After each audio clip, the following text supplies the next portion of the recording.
Hey, good morning, good afternoon, good evening, good early morning. You have reached Saturday Science Chats.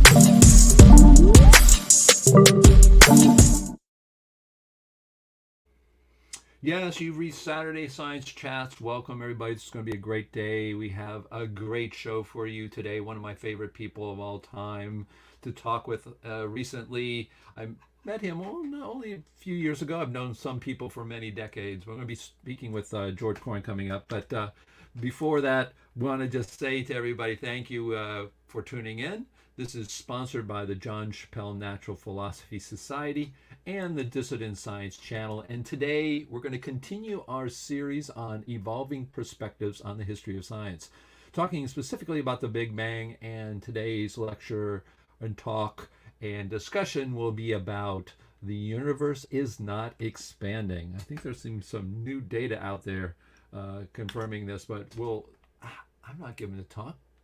George is. He's super fascinating, never boring to listen to. I can listen to this guy for on and on. This guy is really a lot of fun, and also discussions. I always enjoy his discussions. But I do want to congratulate you for tuning in because you are a critical thinker. And somebody told me that Aristotle wasn't the one who said this. I don't know. I have been told that he did, but maybe he didn't. But it is still a good saying here that it is a mark of the educated mind to be able to entertain a thought without accepting it. What does that mean? Hey, if somebody has a new idea, give it a chance. Take a look at it. Don't judge it just because it goes against something you may believe to be true. So that's always the case. And I do want to thank everybody again for watching. And please hit the like button and subscribe button. So if you're watching right now, just take a second, go up there and click on the like button. If you have wandered in and this looks like it's interesting to you, well, subscribe. That is, click on the little subscribe button there. If you're on YouTube, that has a little bell there, and then you can say all. And if you click on that, you'll be alerted to when we go live. So that really helps. So we do appreciate it. And again, thank you so much for being a critical thinker and tuning in with us. Of course, the Chappell Natural Philosophy Society's mission is to promote critical thinking without malice. That means you should be able to talk about ideas that go against mainstream ideas. We can do that, folks. It's not a question of whether it's right. We have free thought, at least for what we say is free thought. Yes, it's all deterministic depending on who you're talking to, for sure. But I mean, we are free to, in our own minds, think about what we want, and we can throw something out or find problems with something and try to come up with new ideas. And that's what this organization is about, because as I talked about last week, the majority is always wrong. That is, it's the minority 3% people who are outside mainstream that push us to the next level. The majority is simply the consensus of today, and waiting for somebody in the minority to give us a whole different type of picture. So we do support that. We support topics in physics and cosmology, philosophy, mathematics, and other, and we do provide a forum for serious papers and theories, and online forums without fear of censorship. That is, if you come in and say, even if you say relativity is great, we allow that. We do have some people in our organization, not many these days, but who do think that relativity is okay, and we allow all those points of view. And of course, we are run in its entirety by our members. And if you don't know about us, this is your first time tuning in, the best website you can go to is beyondmainstream.org, and that's an online magazine for critical thinkers. You can go in there and say, what do you mean there's problems? Well, you can just go to that website and click on the category of problems, and you're going to see all the problems in particle physics and relativity and the Big Bang, in plate tectonics, etc., quantum mechanics. So take a look at that, and there's a lot of great articles there. And if you want to contribute, you can. Just let me know. Send me an email, and we have people writing articles for that. But we're coming up to almost 100,000 views on the pages there, so that's pretty good. And we also have a critical thinking community at naturalphilosophy.org. Yes, we are the keepers of naturalphilosophy.org. Of course, natural philosophy is what we called physics before we called it physics. It really is a study of the sort of the natural laws or the natural goings on of the universe. I know laws don't exist; we make them up, but at least looking at the natural, looking at the philosophy of how the universe works. So naturalphilosophy.org, you can go there and register, and you can become. Oops, look at that pop-ups on my computer. You can become a registered member and join in right away. We've got a lot of great discussions going on, a lot of stuff. I'm in there bantering around too because I'm right and everybody else is wrong. I'm kidding, but it's great stuff. Lately, it's been a lot of hot topics there. Great discussions going on. I want to congratulate everybody who's participating. And of course, we do have a Wikipedia, a Natural Philosophy Wikipedia, which is you can go to by going to wiki.naturalphilosophy.org. And we have over 10,000 pages of people's work and abstracts and those kinds of things there. So take a look at that.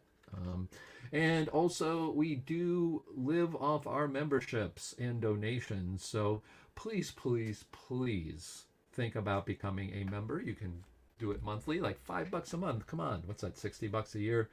It's important. We have $2,300 a year just on our expenses because of the online presence for the server, for a server not to get hacked because we get hacked because we have controversial things, meaning people don't like it when we say the Big Bang's wrong. So we have to have that. We have software that we run, that we buy, that makes us have a really great site. That's now, we don't buy, it's subscription now. Everything's subscription.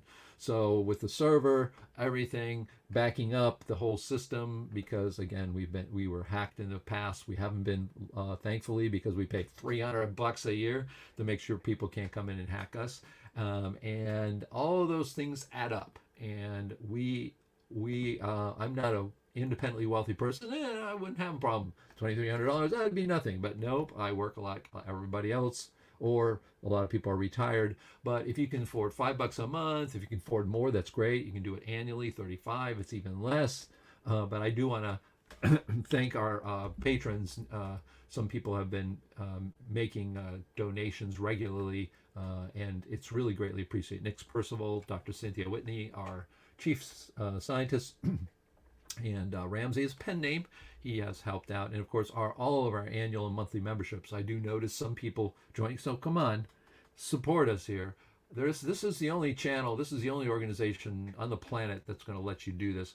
Electric Universe does allow some of this as well, and I know a lot of people have presented there, so applaud to them too. But we are a little bit more general than they are. They concentrate more on the universe, the electric aspect of the universe. So I want to just say again, we need your vital support, because as our donors come and go, we don't want to get to the point where you said, where is everything, because we can't pay our bills. So a little bit from a lot of people certainly helps. So coming soon, Nick Percival, he is preparing, I think he's got one already done, is working on a second one, the history of special relativity, our evolving perspectives on the history of science series will continue.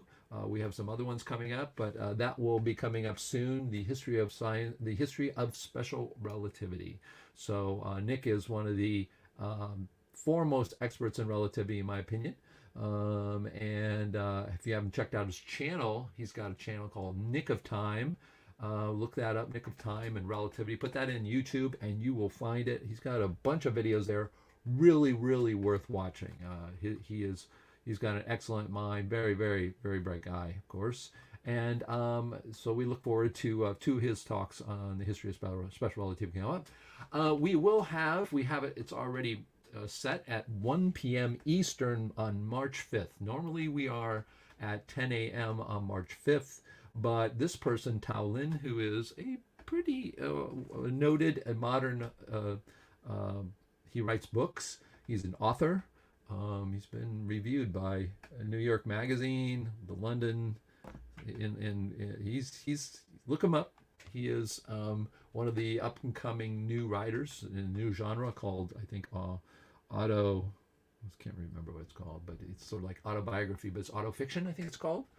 And he wrote a paper and has been actually talking with our guest today, George Coyne.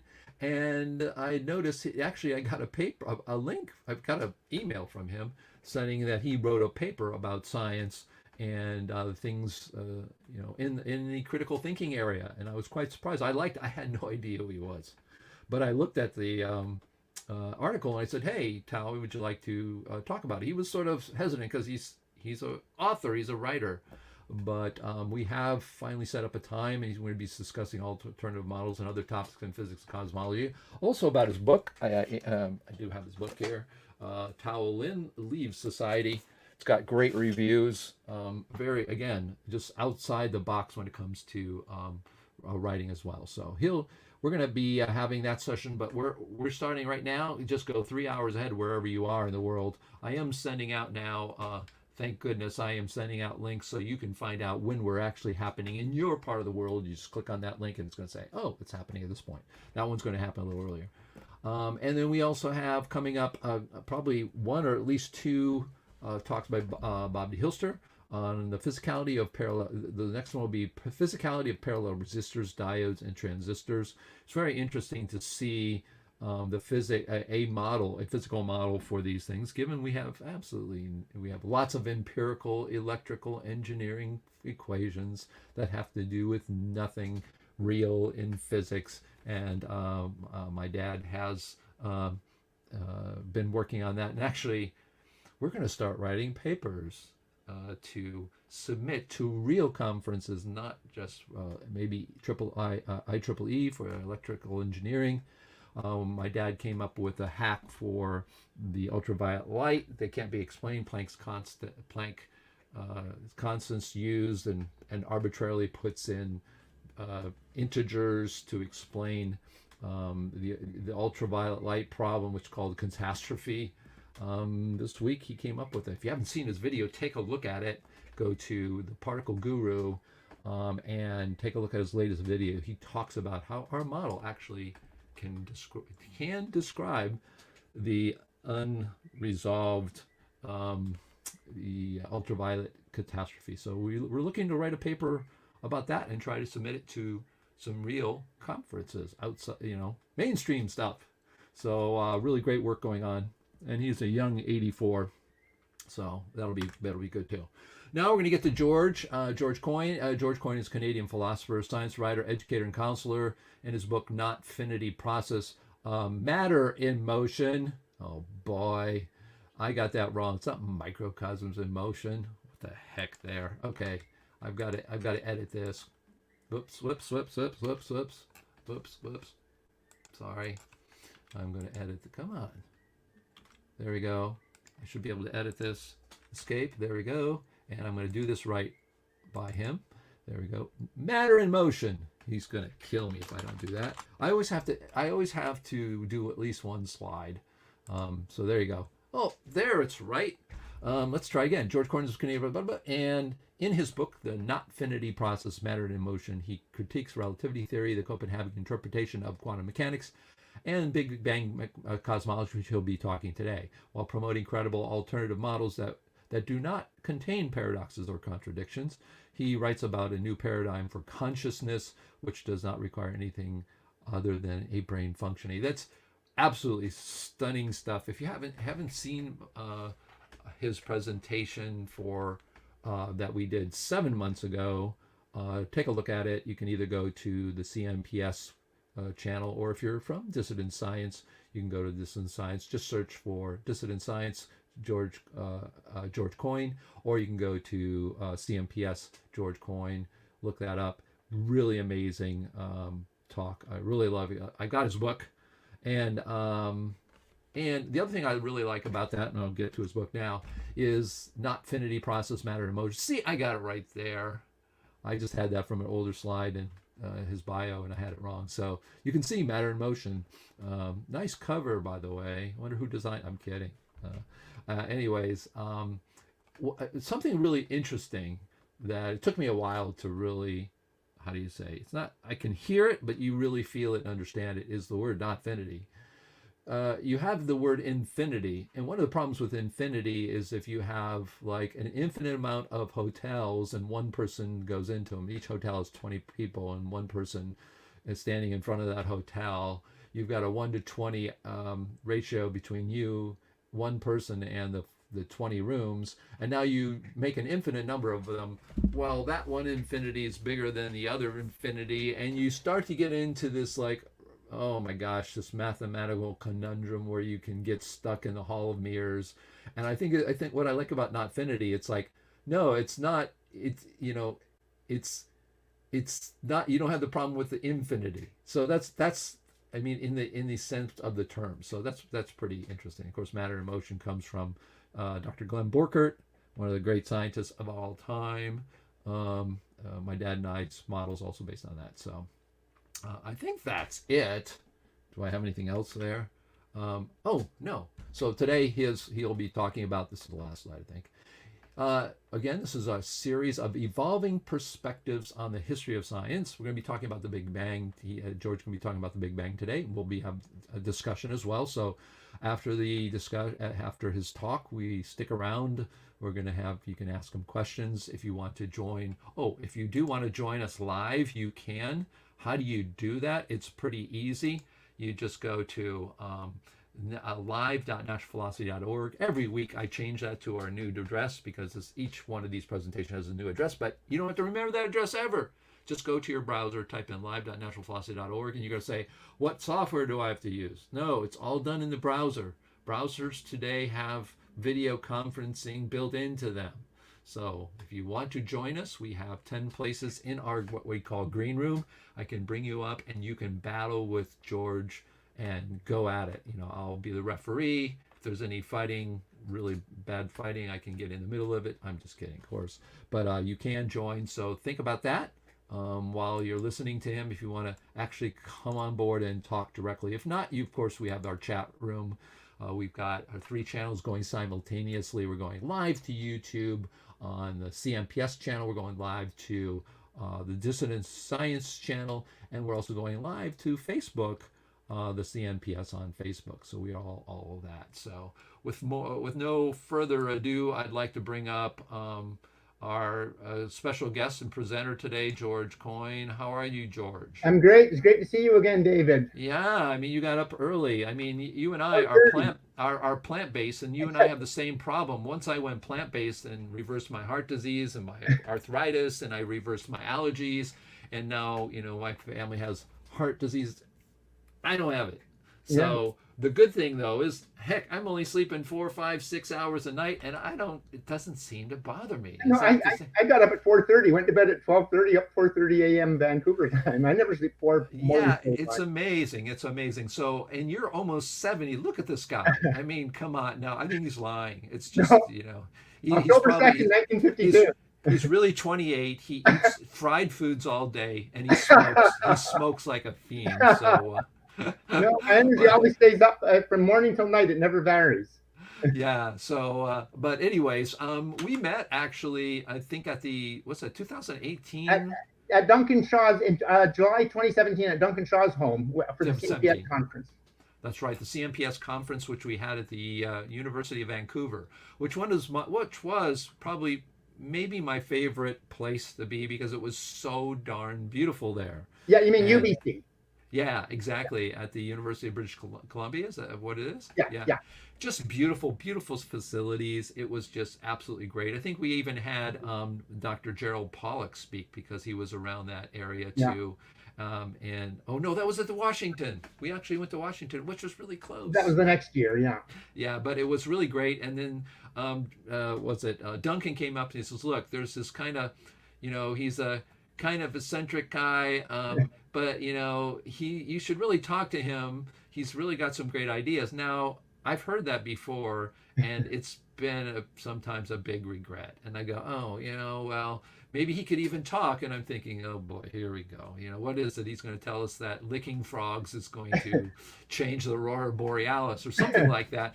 But it turns out that I did meet you. When did we first talk? Was it at his house? At Duncan, you didn't say who Duncan is. I think people Oh don't know. yeah. I'm sorry, Duncan Shaw. I will. Yeah, Duncan Shaw is I call him now because he's retired. So what he did before it doesn't Yeah. matter. He is an etherist, the person who is trying to come up with an ether model. I call it the Vancouver ether model, where ether flows into like the Earth and flows back out.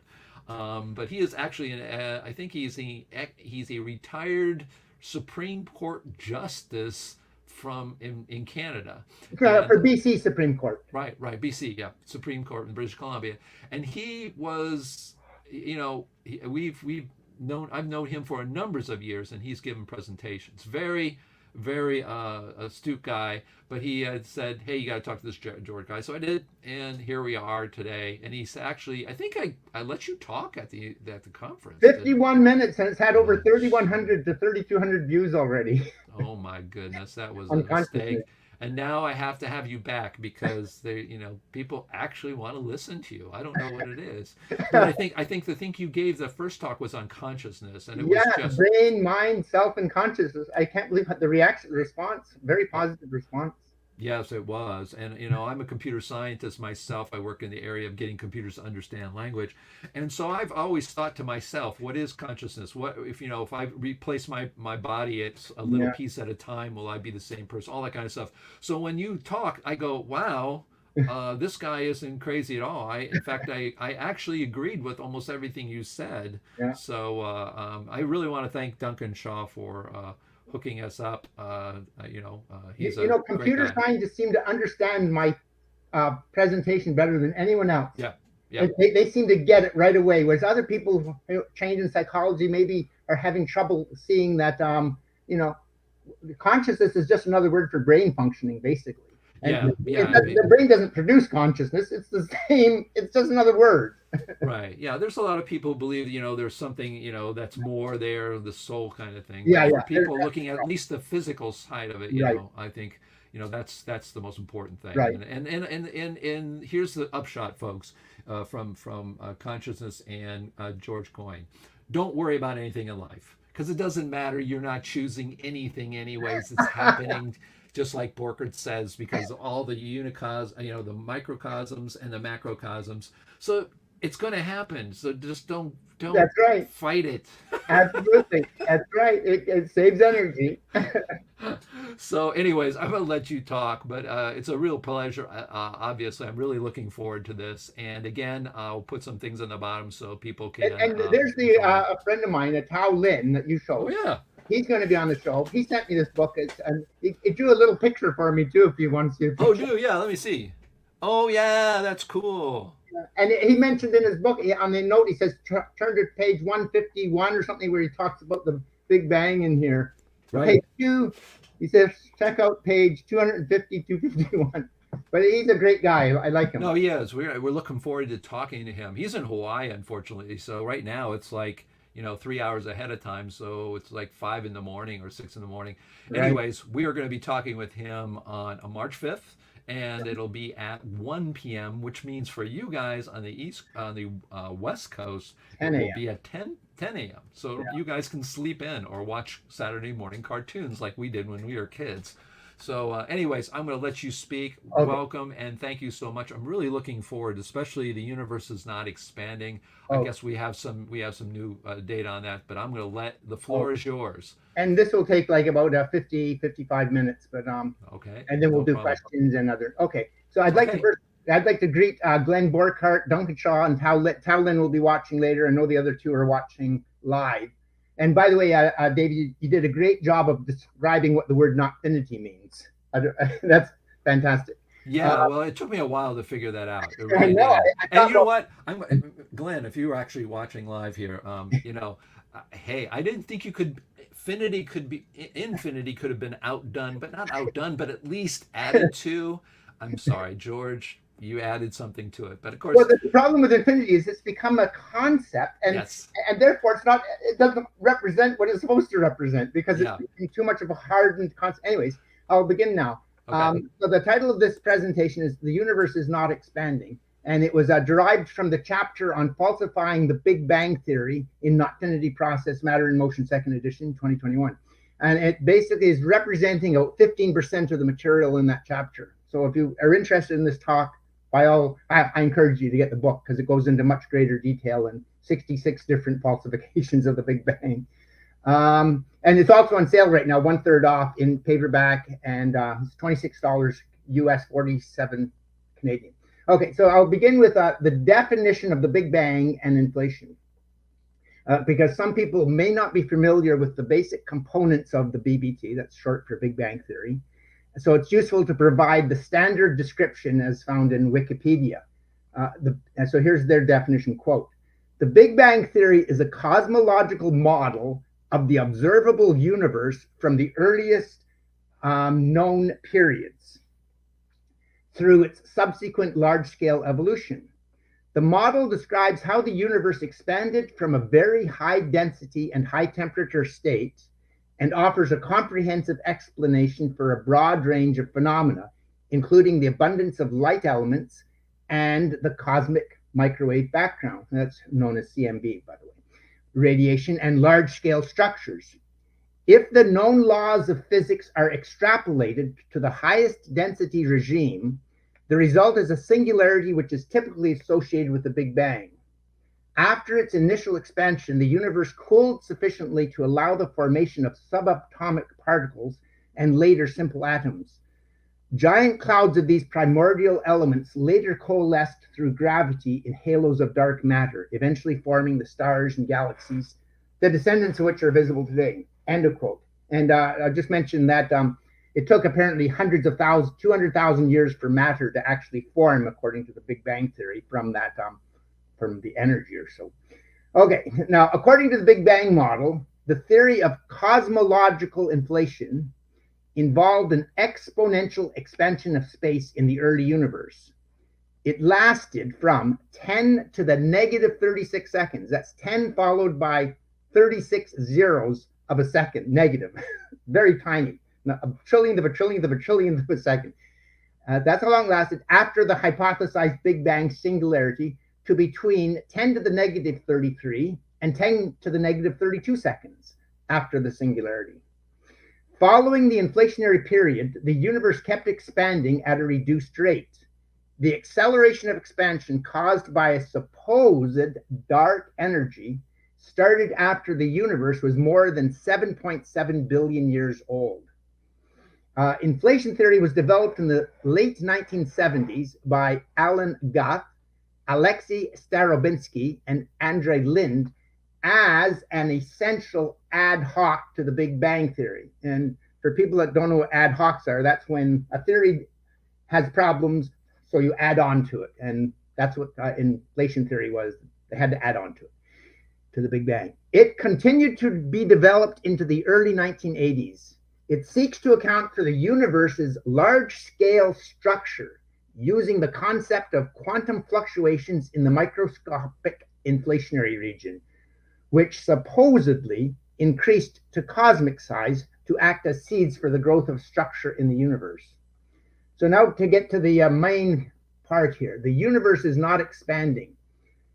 According to Eric Lerner's team of astrophysicists at Lawrenceville Plasma Physics, the universe is not expanding at all. And anybody that is aware of Eric Lerner knows that he wrote the famous book called The Big Bang Never Happened. Now, in 2014, scientists tested the Big Bang Theory's prediction that ordinary geometry does not work at great distances. On Earth, the solar system, and Milky Way, as similar objects get farther from us, they appear fainter and smaller, while their brightness per unit area, i.e. surface brightness, remains constant. In contrast, the Big Bang Theory asserts that objects should appear fainter but bigger in the expanding universe as surface brightness decreases with their distance, and their light is stretched as the universe expanded, dimming the light further. Thus, the surface brightness of the most distant galaxies should be hundreds of times dimmer than similar nearby galaxies, so that they would be undetectable with present-day telescopes, with the possible exception of the James Hubble Space Telescope, which will not be sending back any images until June of this year, of 2022. When distance to a galaxy is more than several million light years, methods of measuring distance apart from the Hubble law are extremely problematic. And the Hubble law states that galaxies are moving away from Earth at speeds proportional to their distance, such that those at the greatest distance are moving the fastest from us. At large redshifts, the redshift distance relationship, the large-scale extension of the Hubble law, is used so that redshift is a proxy for distance. Although the Hubble law applies as a method of determining distance, the mechanism for generating the redshifts is as yet unknown. It may provide a measure of cosmic distance to the source observed galaxies, but it may not be the result of expansion. And that's what the point is I'm going to be making in this talk. But contrary to predictions of the BBT, that's short for Big Bang Theory, when scientists compared the brightness and size of about 1,000 nearby and extremely distant galaxies, using the most luminous spiral galaxies while matching average luminosity of far and near samples, they discovered identical surface brightnesses of distant and nearby galaxies. And that should not happen. These results contradict the BBT prediction of a huge reduction of surface brightness, but agree with what would be expected from ordinary geometry in a non-expanding universe. Lerner stated, quote, "Of course, you can hypothesize that galaxies were much smaller and thus had hundreds of times greater intrinsic surface brightness in the past, and that just by coincidence, the Big Bang dimming exactly cancels the greater brightness at all distances to produce the illusion of a constant brightness, but that would be a very big coincidence," end of quote. To apply the test for surface brightness to match near and far galaxies, the researchers needed to determine the actual luminosity of the galaxies. So they used their redshift to link the distance to the galaxies, as is known to be true in the nearby universe.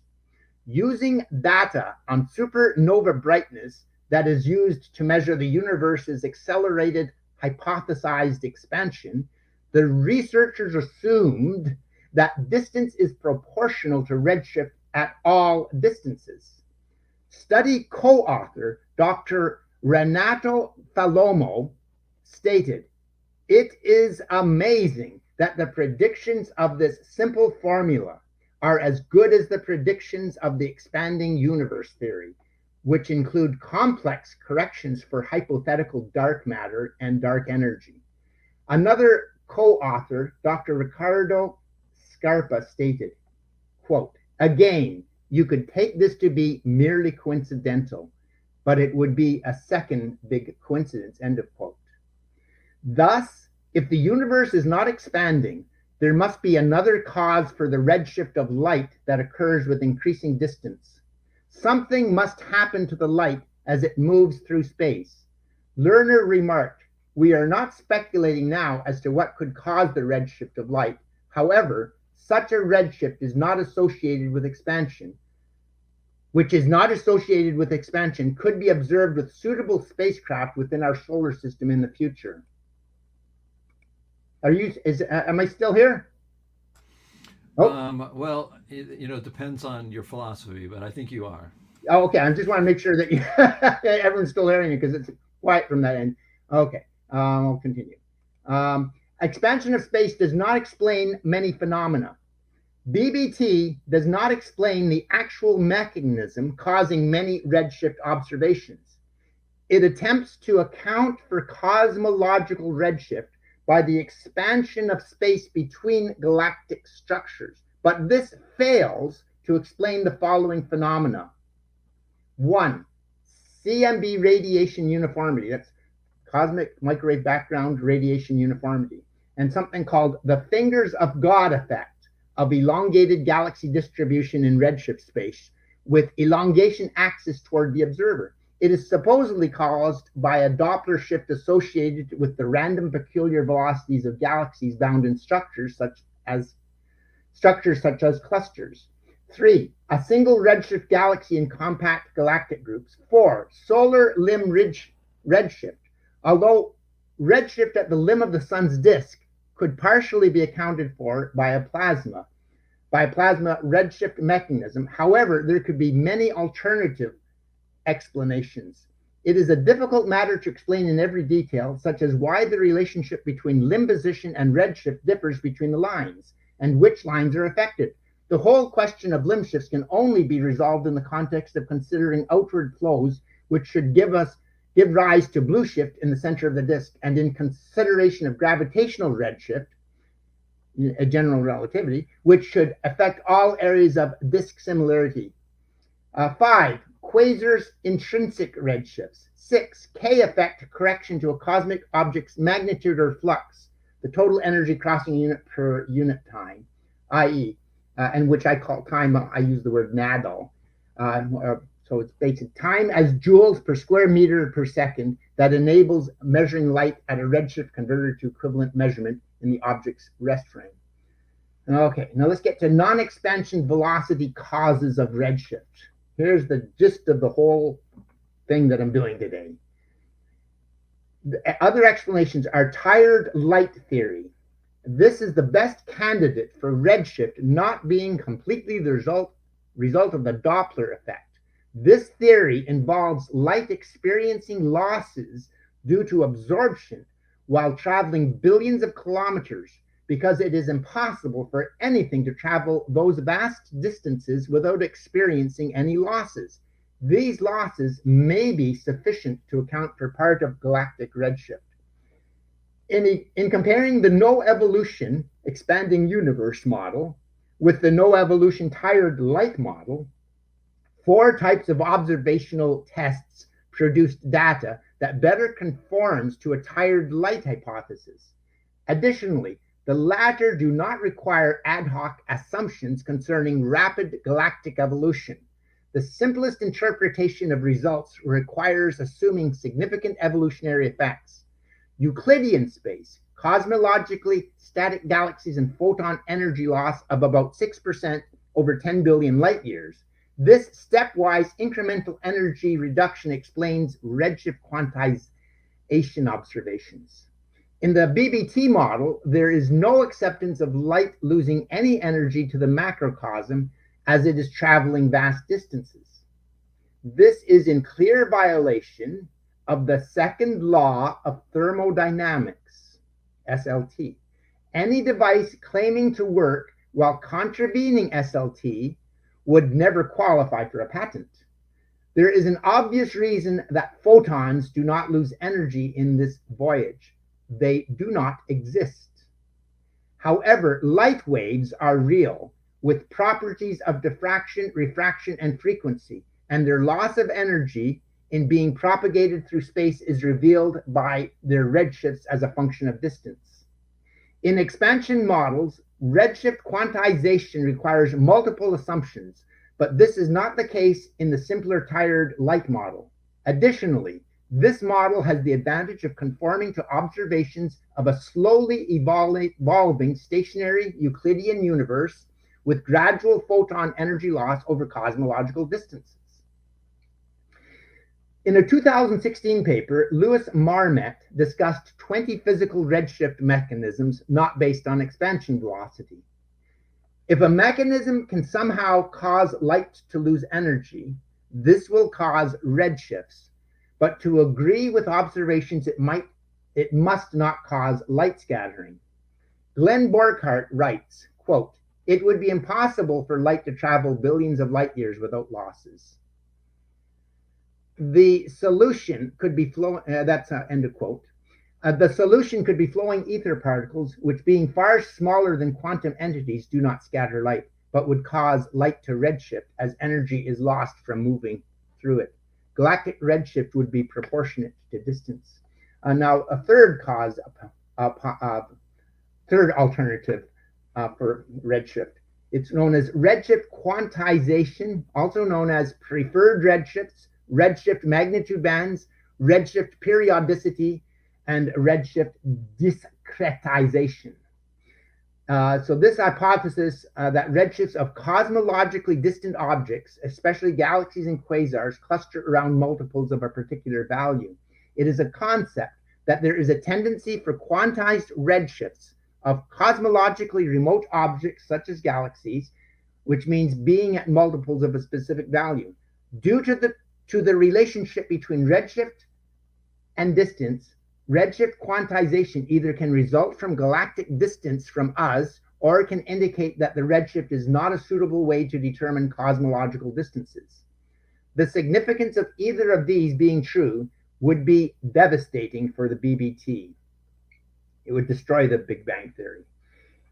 In inflationary models, the redshift is accounted for by the concept of expansion of the universe and is termed as cosmological redshift. Eliminating errors in analysis or measurement, quantized redshift of cosmological objects shows either that they exist as a quantized pattern around the Earth or that an undiscovered mechanism for redshift unrelated to cosmic expansion exists, which is referred to as non-cosmological redshift or intrinsic redshift.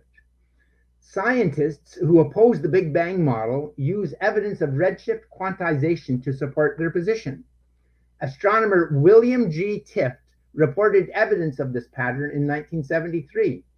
Halton Arp, winner of the 1960 American Astronomical Society's Helen B. Warner Prize for Astronomy, subscribed to the redshift quantization theory as an explanation of the redshifts of galaxies.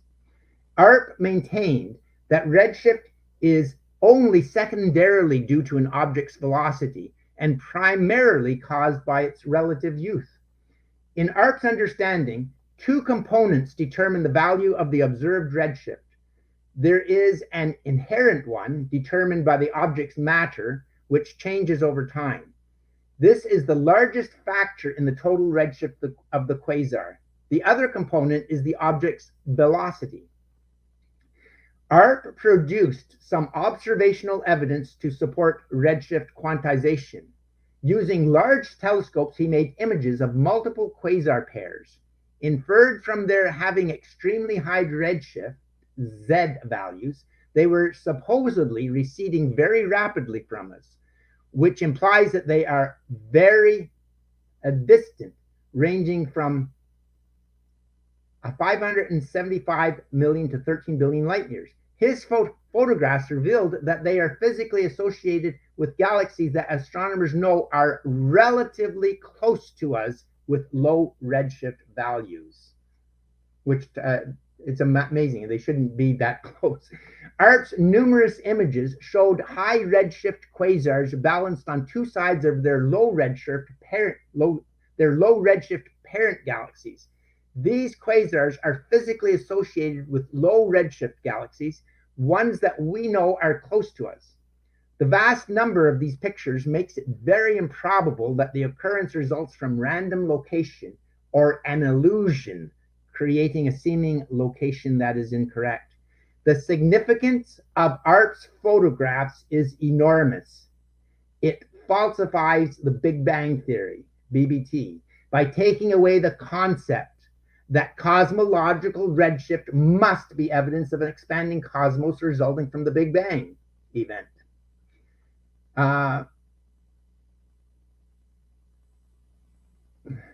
Talking more on, I covered the tired light theory. Yeah, I don't need to go to that one again. Okay. Another cause, ether as the cause of redshift. In The Physical Cause of Gravitation, 2018, Glenn Borchardt writes about ether deceleration theory, ADT, where ether density increases with nearness to matter, which is just the opposite of his earlier universal cycle theory. We see galactic redshift proportionate with how far light travels. For that portion of light's journey through ordinary matter areas, such as our galaxy and solar system, we observe far less redshift. Borchardt writes, quote, it's not a direct quote, but he explains that this is because matter interferes with the short range travel of ether particles, which resulted in the traditional conception of matter attracting matter. The formation of anything amounts to the accumulation of its various parts, and interference equates to a deceleration of ether particles and an acceleration of baryonic matter. Burckhardt contends that ether pressure, e.g., short-range activity of ether particles, increases distally and decreases proximally. Ethereal redshift is an inverse function of baryonic matter density because light velocity relates to ether density. This explains redshifting of light from massive objects, decreasingly affected by ordinary matter held by gravity. Pound and Repka showed blue shifting of EMR, electromagnetic radiation waves, coming toward Earth's surface, where less compacted ether affects the light, and redshifting for outward bound waves. Thus, ethereal redshift is the mislabeled gravitational redshift. Now, is there evidence for an expanding universe? Let's go through. There's something called the expansion test. When distance to a galaxy is more than several million light years, methods of measuring distance apart from the Hubble law are extremely problematic. At large redshifts, the redshift distance relationship, the large-scale extension of the Hubble law, is used so that redshift is a proxy for distance. Although the Hubble law applies as a method of determining distance, the mechanism for generating the redshifts is as yet unknown. It may provide a measure of cosmic distance to the source observed galaxies, but it is not the result of expansion. Now, the cosmic inflation concept and dark matter. Alan Guth, the originator of the inflationary theory, writes in The Inflationary Universe, quote, "Despite its name, the Big Bang theory is not really a theory of a bang at all. It is only a theory of the aftermath of a bang," end of quote. He points out that the BBT's equations depict the way the primordial fireball expanded and then cooled to form the structures of the universe without referring to what precipitated the bang or what banged, something that inflation attempts to explain. Inflationary cosmology is not a single theory, but a cosmological framework constructed on the concept of repulsive gravity causing expansion of space. According to Guth, inflation refers to a rapid cosmic expansion in which gravity was a powerful repulsive force, increasing the volume of the universe by at least a factor of 10 to the 78. That's 10 followed by 78 zeros. That's quite an increase. Expansion supposedly emerged from a realm that was, quote, wild, chaotic, energetic, end of quote. Inflationary cosmology asserts that the Big Bang occurred once the required conditions were present. These included having an inflation field for available energy and negative pressure needed for repulsive energy. The theory asserts that the already existing universe experienced an inflationary bang, which was not necessarily the creation event of the universe. That is an ambiguous and unclear idea, and it shows confused thinking. If the universe already existed, then the inflationary bang did not create it. However, the phrase, quote, not necessarily, end of quote, implies that it could also have been the creation event. Inflationary theorists hypothesize that the inflationary epoch started 10 to the negative 36 seconds after the Big Bang. I think I covered that, and ended at 10 to the negative 32 to 10 to the negative 36 seconds. Now, Guth proposes that a seed tinier than a proton, which included all mass energy that exists today, inflated to the size of a basketball within this incredible brief duration. More recent ideas on inflation suggest that the universe may have inflated to cosmological sizes. Guth does not explain what caused inflation to occur. During this rapid inflation, a smoothing out took place for any irregularities in matter's distribution and even in space's structure. It is hypothesized that at inflation's conclusion, the expansion energy transformed into mass, energy, and matter, which combined with the newly generated protons and electrons. Guth does not appear to understand that energy, which is a matter-motion calculation, And for those that have read Burckhardt, they'll understand what that means. But you have to read Burckhardt's definition of energy. So which is a matter motion calculation does not transform into matter. That is logically impossible. According to this theory, the diminishing of the repulsive gravity of inflation enabled the so-called attractive gravity to dominate, which resulted in the clustering of matter into galaxies and stars, etc. According to this theory, 7 billion years after the Big Bang, on a cosmic scale, the size of galactic structures, repulsive gravity once more became dominant for no explicable reason. Inflation theory proposes that because this additional dark matter lacked any electric charge, radiation could not make it smooth, enabling the dark matter to cluster together, causing irregularities in this expanding universe. When decoupling of radiation and matter occurred, dark matter was 10 to 100 times as common as regular matter. This inflation with the dark matter scenario supposedly accounts for the smooth CMB by the time of decoupling. CMB, once again, means cosmic microwave background. Since Guth first announced his inflation theory in January 1980, cosmologists still have not decided on what caused the hypothetical inflation. They only have speculations such as the strong nuclear force separating from the other elementary forces at the time, thereby producing a positive vacuum pressure or negative vacuum energy density. They further surmised the occurrence of a type of phase transition such as water becoming ice, which left the universe very unstable. According to BBT proponents, the vacuum pressure or energy resulted in a marked anti-gravitational effect that acted as a strongly repulsive force, stretching the boundaries of the universe from the size of a proton to that of a grapefruit. Previously, they had agreed with Guth that the boundaries had increased to basketball size. Now they say it is grapefruit size. And as mentioned, some inflation theorists think it may have been of cosmological size.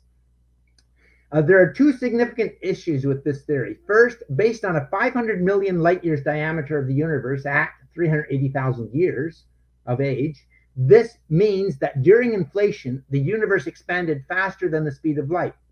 Because I use the concept that space is matter, I do not accept that this speed is possible. The inflation theorists argue that it is possible because they do not consider space as matter. On the one hand, BBT posits that space is a void that is inflating, thereby causing the galactic clusters to move apart. They do not offer a reasonable explanation of how a void can expand.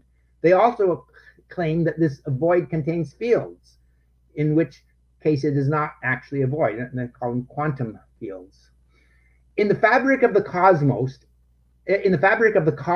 physicist Brian Greene writes that we have no idea of what conditions existed prior to inflation, and the probability for its occurrence is unknown. As Greene admits, the reason for believing in inflation theory is that it offers a solution to apparently separate problems: the origin of structure, low entropy of the early universe, flatness, and horizon. Dr. Paul Steinhardt, a cosmologist and theoretical physicist at Princeton University, co-authored the underpinning papers for the inflationary theory in the 1980s. Because it produces a multiverse creating infinite kinds of patches of space for any possible cosmological result, he is now one of its severest critics. These limitless patches are not homogeneous, isotropic, or flat, and lack nearly scale invariant perturbations. Steinhardt emphasizes that inflation is not a solution to the horizon problem. He comments that it is an improbable accident for the universe to have the isotropy and homogeneity which apparently occurs. Steinhardt points out that by producing the multiverse, the inflation hypothesis has so much flexibility that any number of observations cannot falsify it, and no observations since its creation support it because the theory accommodates any result equally. Considering that there is no possibility of disproving it, inflation theory does not qualify as science. Planck satellite observations from the year 2013 and 2015, along with previous ones from SPT, ACT, and WMAP, and other experiments, eliminate a wide spectrum of complex inflationary models in favor of single scalar field models. Significantly, every simple inflation model lost favor compared to ones with plateau-like potentials. Remaining models needed fine-tuned additional specifications combined with further unlikely beginning conditions than are required by the simplest models. Cosmologists refer to the situation as the unlikeliest problem. In their 2013 paper, Aegis, Steinhardt, and Loeb comment that until recent data from WMAP Act and Planck 2013, classic inflation's main problems were conceptual, multiverse unpredictability, quote, were conceptual, quote, multiverse unpredictability, end of quote. The quote, Louisville problem and the quote, entropy problem. They conclude that the data shows that even if inflation cosmologists find solutions for all conceptual problems, observations are disfavoring classic inflation. So here we get to this. Universe is not expanding. The expansion of the cosmos is the most basic hypothesis of BBT, but observational facts contradict this assertion, which necessitates constant add-ons and adjustments to this deeply flawed theory. For example, in 1917, Albert Einstein created the concept of the repulsive cosmological constant force to explain why the cosmos did not succumb to its own immense gravitational influence and contract. And he created that before they came up with the idea of an expanding universe. With the later discovery of galactic redshift, supposedly resulting from the stretching of galaxies away from us with expanding space, Einstein temporarily dropped his idea of the cosmological constant because now this surfaced as the reason that cosmic collapse does not happen. Later, the cosmological constant was revived and reinterpreted as, quote, vacuum energy, or, quote, energy density of space, end of quote. That occurs in quantum mechanics. Presently, it is closely associated with hypothesized dark energy. Whatever that, I have no idea what dark energy is. In 1922, mathematician, cosmologist Alexander Friedmann developed a solution to Einstein's field equations of general relativity.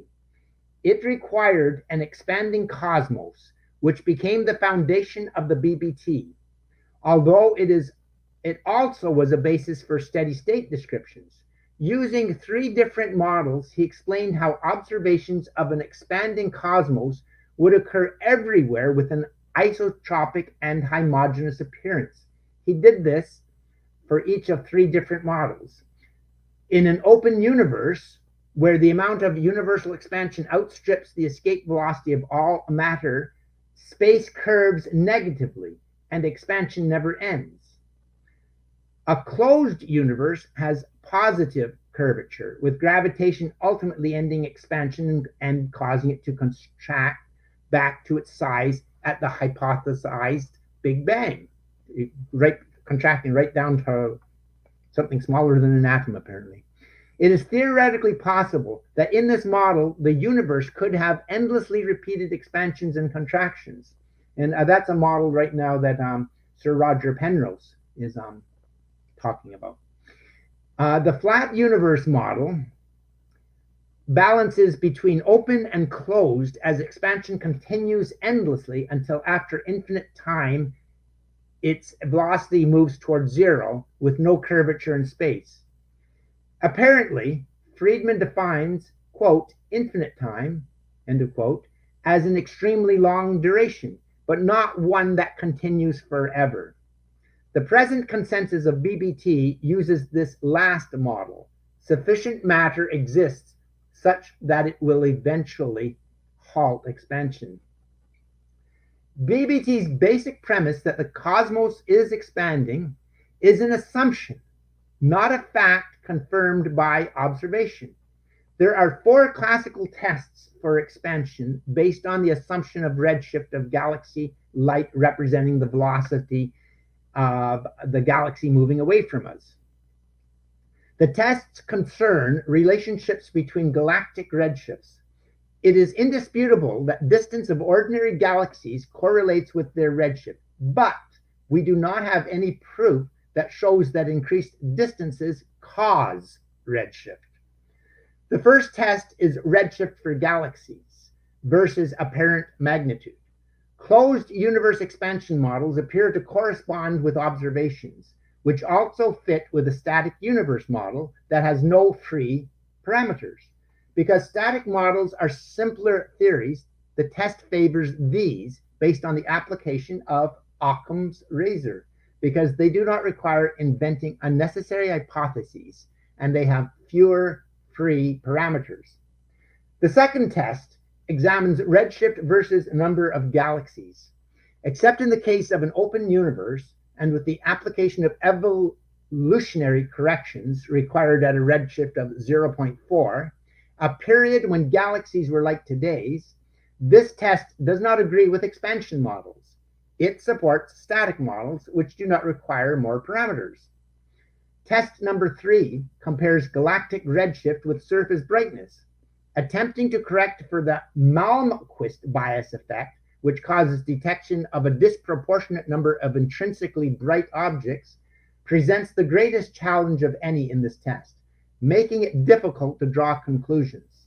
This biased data agrees with both models, although they have higher correspondence with expansion.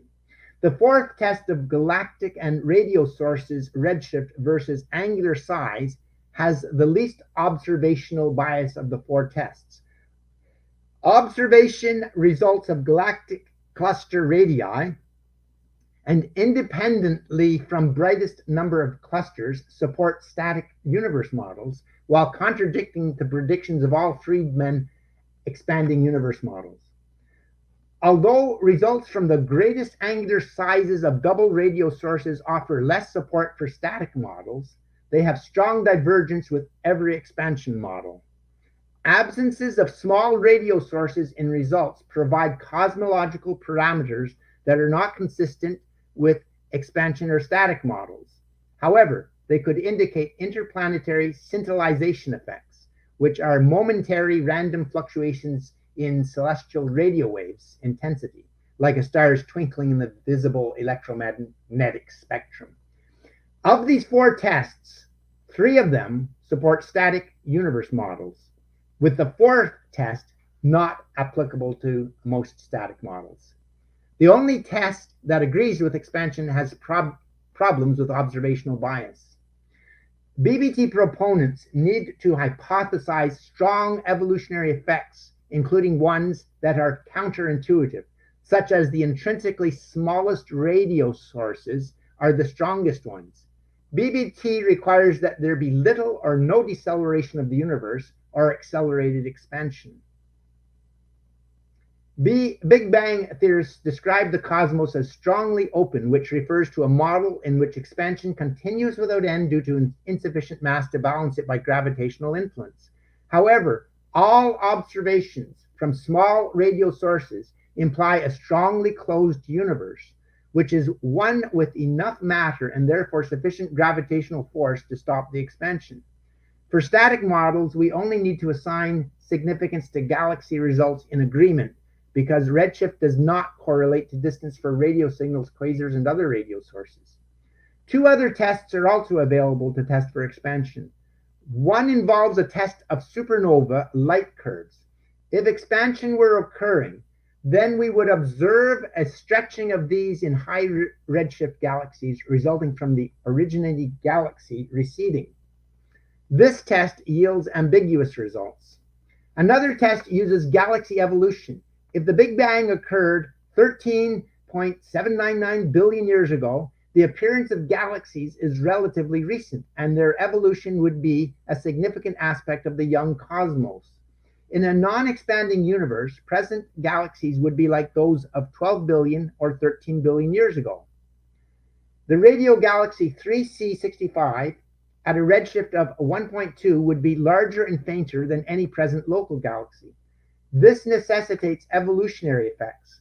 However, because distance does not correlate to redshift for quasars and most radio galaxies in static models, it is obvious that we cannot make size and intrinsic brightness inferences for radio galaxies. Static models do not interpret a quasar's development to ordinary galaxies in the same way as the BBT, which rules out using quasars in any test. An additional test of expansion is the Tolman test, described in the next section. The Bucher-Oemler effect hypothesis is that a greater percentage of blue galaxies are in the cores of galaxy clusters than in the cores of low redshift clusters. Astronomers presume this to be evidence that galaxies are constantly evolving. There are many fainter blue galaxies at redshifts of 0.4 and higher up than appear to exist in our local area. However, it seems likely that these distant faint blue galaxies have a local counterpart in galaxies with low surface brightness, LSB. Years ago, astronomers had difficulty finding LSB galaxies, but presently they find them as frequently as spiral ones when constructing surveys specifically designed to locate them, although they are more blue shifted. The close resemblance between spiral galaxies and faint blue galaxies clearly invalidates the theory of galactic class evolution. Now here's more evidence for no expansion. We must keep in mind that the theory of cosmic expansion is just conjecture without any real evidence that non-BBT models cannot also explain. Okay, so I'm saying that there's evidence, but there's no evidence that non-BBT models can not also explain.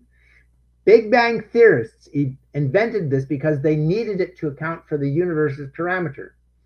William Sumner has recently pointed out that introducing new space in expansion dilutes the vacuum's permittivity. This results in changes in the frequency around atoms, which has twice as much effect on observed redshifts as does the speed of expansion. When the equations include this, it indicates a contracting universe. This is something BBT would not be able to explain. BBT depends completely on interpreting galactic redshift of light as being principally the outcome of the Doppler effect. This redshift is proportional to distance, which astrophysicists infer from brightness. However, the only explanation for redshift those astronomers considered possible was the velocity of light source moving away from us. Therefore, their inevitable conclusion was that a galaxy moves faster as its distance from us increases. Without this connection, there would be absolutely no basis for an expanding universe or the extrapolated Big Bang. Until the concoction of the BBT, it was an axiom that conformed to common experience that as an object gets further away from us, its brightness per unit area, surface brightness, stays constant while it appears smaller and dimmer. However, BBT advocates claim that at galactic distances, an expanding cosmos must cause these more distant objects to look larger but fainter, and the light becomes dimmer from the stretching effects of expansion. Therefore, BBT supporters postulate that with increased distances, surface brightness decreases. This means that our strongest telescopes would not be able to detect the furthest galaxies, except for maybe the James the new one, James Webb Space Telescope. It may be able to, because according to so let me repeat that. This means that our strongest telescopes would not be able to detect the furthest galaxies because according to the BBT, they should have surface brightnesses dimmer by hundreds of times compared with the equivalent proximal galaxies.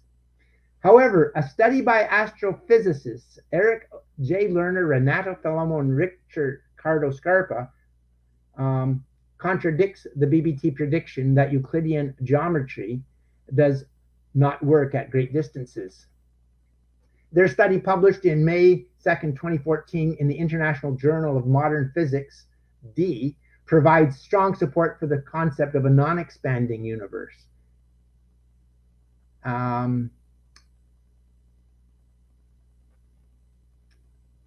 And then I think I all covered this about on Earth, the solar system, and Milky Way objects get further from us as they appear fainter and smaller, while their brightness per unit area remains constant. In contrast, the Big Bang theory asserts that objects should appear fainter but bigger in the expanding universe as surface brightness decreases with the distance and the light is stretched. Thus, the surface brightness of the most distant galaxy should be 100 times dimmer than similar nearby galaxies, so that they would be undetectable with present-day telescopes, excluding the James Webb Space Telescope. When distance to a galaxy is more than several million light years, methods of measuring distance apart from the Hubble law are extremely problematic. At large redshifts, the redshift distance relationship, the large-scale extension of the Hubble law, is used, so that redshift is a proxy for distance. Although the Hubble law applies as a method of determining distance, the mechanism for generating the redshifts is as yet unknown. It may provide a measure of cosmic distance to the source observed galaxies, but it may not be the result of expansion. Picking about 1,000 of the most luminous spiral galaxies, they matched close and extremely far away ones for average luminosity and compared their size and brightness. Their observations showed identical surface brightness of galaxies irrespective of their distance. This result corresponds to expectations from Euclidean geometry in a non-expanding cosmos, thereby refuting the BBT expanding universe model, in which surface brightness diminishes with increased distance. The researchers applied the Tolman test, devised in 1930 as a test to determine whether expansion was occurring, by using dimming of surface brightness as the criteria. After analyzing UV surface brightness of luminous disk galaxies from GALEX and HUDF datasets, reaching from the local universe to Z5, they concluded that surface brightness stays constant, as would be expected in a static Euclidean universe. But contrary to predictions of the BBT, when scientists compared the brightness and size of about 1,000 nearby and extremely distant galaxies, using the most luminous spiral galaxies while matching average luminosity of far and near samples, they discovered identical surface brightnesses of distant and nearby galaxies. These results contradict the BBT prediction of a huge reduction of surface brightness, but agree with what would be expected from ordinary geometry in a non-expanding universe. And then Lerner commented, of course, you can hypothesize that galaxies were much smaller and thus had hundreds of times greater intrinsic surface brightness in the past. But just by coincidence, the Big Bang dimming exactly cancels the greater brightness at all distances to produce the illusion of a constant brightness. But that would be a very big coincidence. End of quote. There was another surprising result to their study. To apply the surface brightness test and match far and close galaxies, they first needed to determine each galaxy's actual luminosity by linking redshifts with distances. Extrapolating the well-substantiated observation that redshift remains proportional with distances in the nearby universe, they applied this to all distances. The scientists checked this relation between distance and data on redshift supernova brightness used in determining the supposed accelerated expansion of the universe. Dr. Renato Falomo of Italy's Osservatorio Astronomico di Padova commented, quote, "It is amazing that the predictions of this simple formula are as good as the predictions of the expanding universe theory, which include complex corrections for hypothetical dark matter and dark energy." Study co-author Dr. Ricardo Scarpa from the Instituto de Astrofísica de Canarias in Spain commented, "Again, you could take this to be merely coincidental, but it would be a second big coincidence." The researchers concluded that without expansion as a factor, redshift with greater distances must be resulting from something that happens to light on its journey here through space. Lerner stated, quote, We are not speculating now as to what could cause the redshift of light. However, such a redshift, which is not associated with expansion, could be observed with suitable spacecraft within our own solar system in the future. Conclusion. Is it possible that many scientists oppose the abundant and strong evidence regarding other causes of galactic redshift because they have linked their careers to the Big Bang model? And they fear the consequences that arise in being a dissident scientist? I think it is highly likely that this applies to most BBT cosmologists. If irrefutable evidence emerges for alternative explanations for galactic redshift, then BBT will lose many of its supporters. Is the evidence consistent with an expanding universe? Observations that rely on unprovable assumptions are either consistent with an expanding universe or disagree with the concept.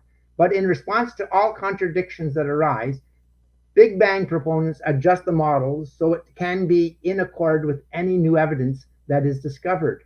Evolution of galaxy size is used to counter those apparently contradictory lines of evidence. Regardless of whatever observations are made, an alternate explanation can always be submitted. To ensure that BBT remains unchallenged, alternative models are denied publication regardless of the quality of the research. Now here's some recent material from December 14th, 2021. In a study published, scientists propose that the Big Bang was not the beginning, but just a special moment in the evolution of this always existing universe. Physicist Bruno Bento and his team presented research demonstrating that the universe had no beginning. This work challenges the generally accepted theory that the universe was born in a Big Bang about 14 billion years ago. And as mentioned, this research came out December 14th, 2021. The objective of the study was to discover what the birth of the universe would have looked like without the Big Bang singularity. Contradictions. Studying this issue, they faced many contradictions that arise when comparing generally accepted theories. It is believed that the nature of the universe is most reliably described by quantum physics and general relativity. At the same time, quantum physics has successfully described 3 of the 4 fundamental forces of nature, but the 4th, gravity, from its position, does not fit into the framework. General relativity has no reliable results when studying the centers of black holes and the mechanism of the birth of the universe. Singularities. These controversial areas are called singularities, points in space-time where the laws of physics we know stop working. At the same time, calculations show that within both singularities, gravity becomes incredibly powerful, even on a tiny scale. And then they go into the theory of causal sets in their study. The researchers used the theory of causal sets, which is a type of research in quantum gravity based on a mathematical hypothesis about the discrete structure of space-time. This approach radically alters our concept of space and time, reimagining space-time atoms. This theory imposes strict restrictions on how close events can be located in space and time. According to the theory, they cannot be closer than the size of an atom. The authors assert that the theory of causal set eliminates the problem of the Big Bang singularity because singularities in this theory, matter cannot be compressed to less than the size of an atom of space-time. Thus, singularities are impossible. Classical view. The study's authors maintain that the Big Bang cannot be the beginning of the universe because the causal set is infinite, in contrast to the BBT, where the causal set emerged from nothing. Physicists concluded that the universe may not have had a beginning. Therefore, it has always existed. And what we perceive as the Big Bang could only be a special moment in the evolution of this always existing causal set, and not its true beginning. That's the end of my presentation. Hello? I can't hear you. That's because I have myself on There we mute, go. so That's I was the end, and typing. then I'm open for yeah. When I use the word space time, I'm using it the way physicists are using it. I have Of to use it, course. even though to me it's a Well, non. when for you, George, when you say space time, I assume that because that's Yeah, not a term that you yeah, because use I don't or speak believe that time. exists, right? Yeah, Space time is, I mean, even if you look at it linguistically, it's absurd. There's a couple of things just linguistically and logically are absurd, right? The universe started and ended. I mean, it doesn't make any sense. And no, also, multi universes, they're sort of the same thing. yeah, When you go across languages, one of my fields is linguistics. When you go across languages, most cultures have a word that means everything. yeah. Everything. There's not like there's not a word that means everything and then we turn it into seven net everythings. You It, know, it, the universe is everything. It can't be multiverses. It's everything. Everything's existent. someone that you might want to reach. Go to his Facebook page, mathematician Fred van Ostayen, and Mm-hmm. him and I have been talking about the words and languages, and I've been sending each messages and how difficult it is to communicate through words. You Yes, know, it is. It I is. was reading something yesterday where psychologists say that 95% of communication is nonverbal. I think it's like 99.99999% because each person has to have the same definition for a word for effective communication. And we all have varied definitions on any word you want to use. If Yeah. I say tree, what does that mean? You Yeah. don't know what Yeah. kind of tree I'm talking about. Yeah. Well, what in linguistics we have a word for that. It's called an idiolect. An Ah, idiolect is the dialect of each person. And right, for instance, I had I said conjugation, right, that word, right? For it's not conjugation, it's conjugation. I right. corrected that after I was 40 years old. Oh, But there are things what we found in the brain, we can literally and have shown that there is one neuron for the concept of grandma. And actually it's other languages have the concept of grandma. When we have something that we all can identify and point to, even like a tree, we yes, there are variations, all that, but there are things the universe gives us, our perception and the things in the universe give us the ability to build a vocabulary. The right. problem is that we have taken vocabulary and we use it in the wrong ways. There's the problem. That's the problem. We That's don't When we use the word universe, it should mean everything. You can't have multiples, you right. can't have five Ab- of them. And not only that, Absolutely, yeah, and not only absolutely. that, the universe is something always here. Some people were talking about religion in the Big Bang. Well, I agree and disagree with that concept. Religion, oftentimes, the more organized religions will catch up to mainstream science. And so, at one point, for instance, the Catholic Church, I believe, caught up and said, okay, the Big Bang is real. It wasn't, some people say that's for the creation part. I don't think it's so much of that because you have in religion also, in, for instance, Christianity and other religions, of eternity, right? God is there and always has been. So if you have a universe that is starting and stopping, does that mean God is starting and stopping? Does they live outside? Right. I think we're absolutely right. The problem is science poetry. Mhm. We are always having people talk about it as if it's literature, it's fiction.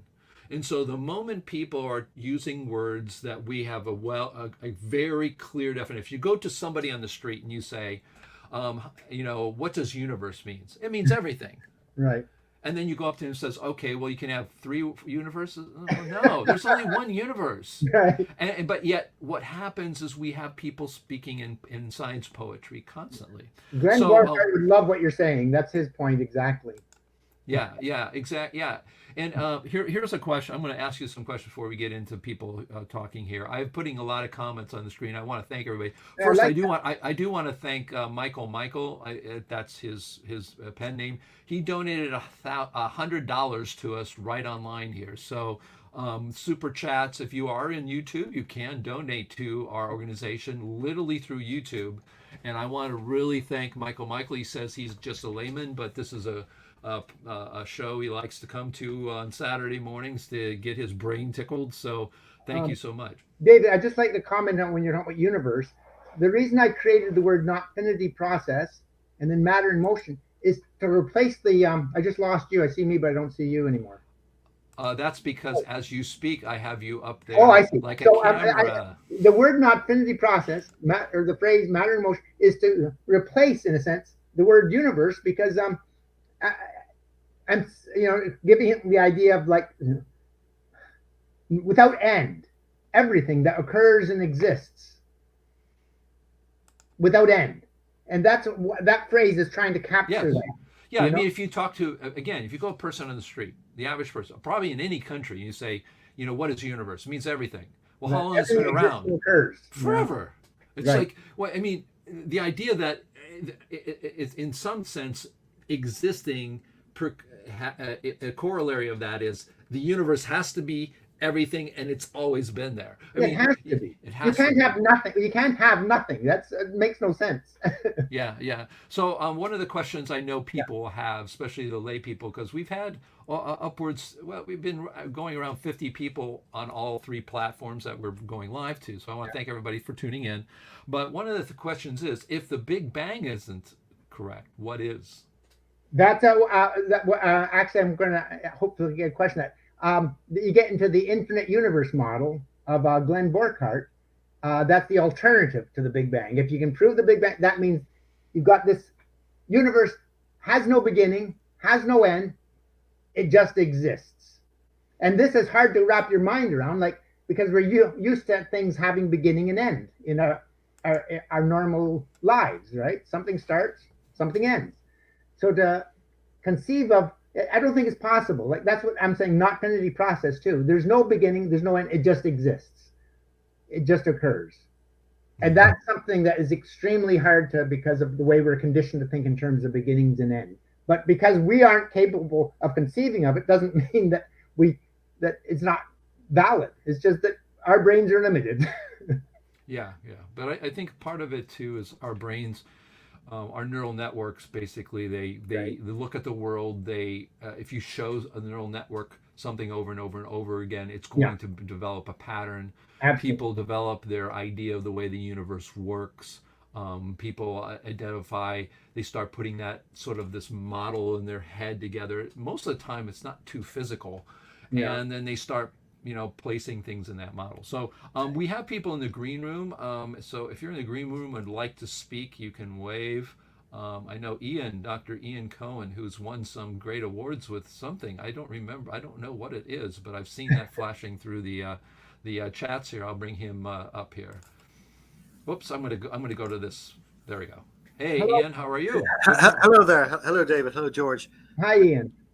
Yes, I didn't know if I should comment on that. I think somebody has awarded me a Nobel Prize or something. Oh, like that. Congratulations! I mean, I think you also qualify by saying money comes with it later this year. If the money comes with us, please make a donation. Yes, right. So, I have a general comment and then perhaps a specific question, George. The general comment, again, I think actually Dr. Dennis Allen referred to this in one of the comments.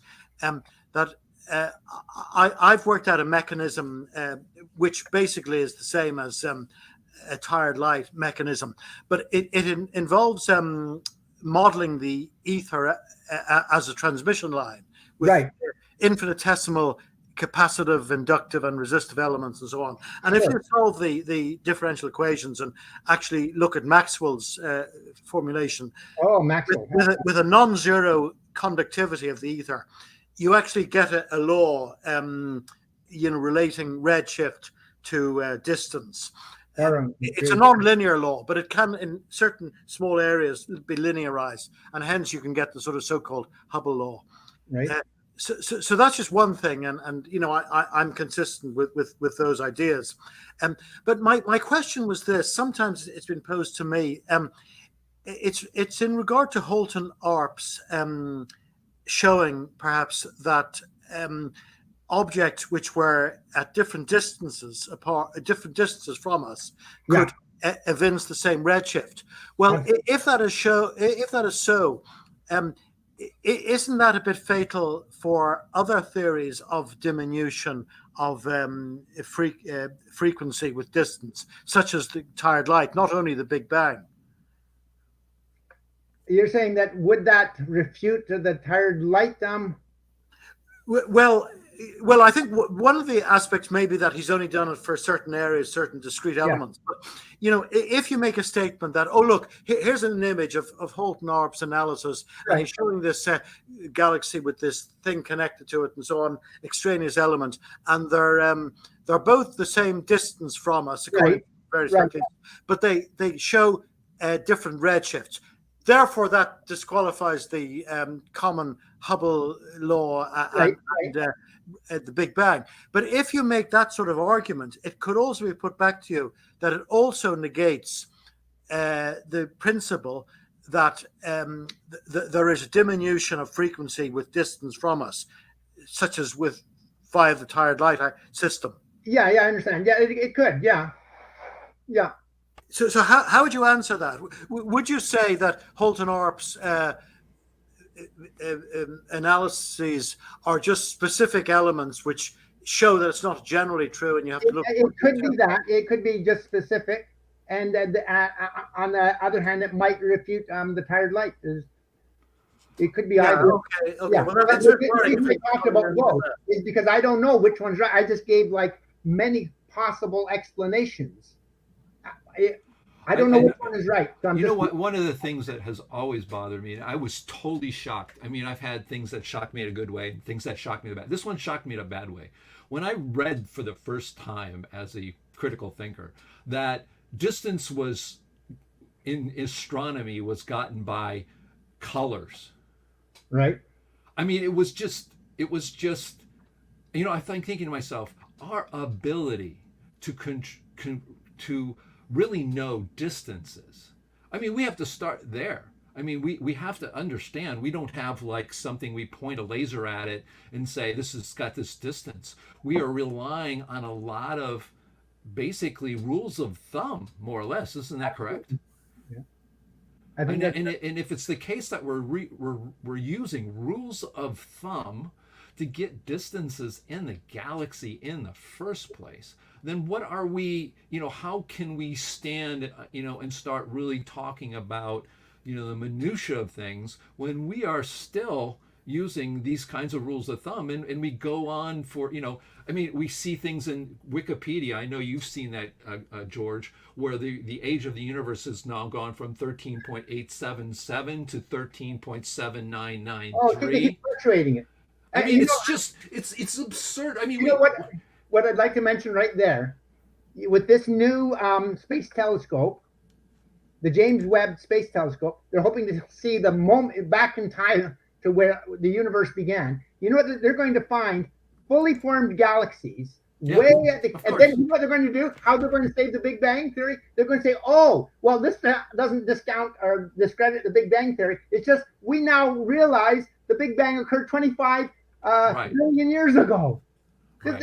No matter how far out they look, they're going to find things. And they'll just, by the time I die, they'll be claiming the universe is 100 billion years old. I mean, yeah, well, it started out in the early 20th century as millions of years, went to tens of millions, went to 500 million, and has gone up ever since. So yeah, I mean, it just keeps. There's nothing the only thing that totally will I think end it is when people accept that there is a better explanation for the redshift than cosmological expansion.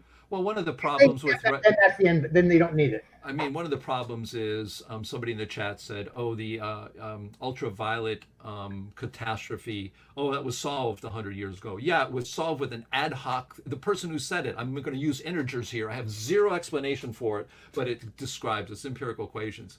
The problem is until we start accepting, for instance, is it ether that lights us, or is it like the model of my father has? Those are two viable models for light. Until we accept that light isn't some, you know, magical thing that it go like Borka clearly points out that you can't have something traveling through the universe without something happening to it. But the reason we have that idea, I mean, if you ask the average person, when we send those probes out into space and it leaves the solar system, it's going to go at the same speed forever. right? It's never going to deviate. It's just Yeah, going we're to just keep talking going. history to someone on that. Right. And so the problem is that until we like in the ultraviolet catastrophe, the reason they can't get it because they have no model for light. If you use the particle model for light, we can explain it without having any ad hoc. If you have ether, you can say light is traveling through ether if that's what you think it is, and that you can explain the redshift in a different Right. way. The Right. problem is until light's a particle, light's a wave. It's a photon. It's so they use the word that's convenient at the time. For instance, they'll say photons are coming 10 billion light years away. Well, I thought it was a wave. It's the photon's a particle. So I think part of the problem is we continue to talk about things without a real model. And one of the things that people are asking here. Oh, Ian, did you have anything else or? Well, just very briefly before I leave you, Absolutely. I'm just going to say that you were talking there about correcting perceptions, and George talked about the difficulty of that, and saving the existing paradigm.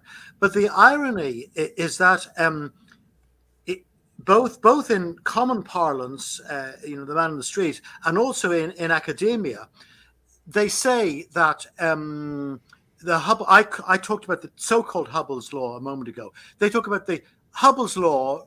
It predicts this Doppler shift and so on, and that's what Hubble introduced in 1929. In actual fact, the truth is the opposite. Hubble looked at the redshift and he worked out the distances, and he wasn't the first to do it, but he catalogued these in detail, and he said we don't know what the explanation for this is. One explanation which he didn't really accept was the Doppler one. So the Hubble law is actually, as you know, relating redshift to distance, and it's only if you accept the Doppler shift as being the cause of that you get the velocity law. But that's commonly taught in academia, and it's believed by the man in the street, and it's put through by all the journalists, science journalists, that is what Hubble taught. And what you're saying is so valid for so many areas in sciences.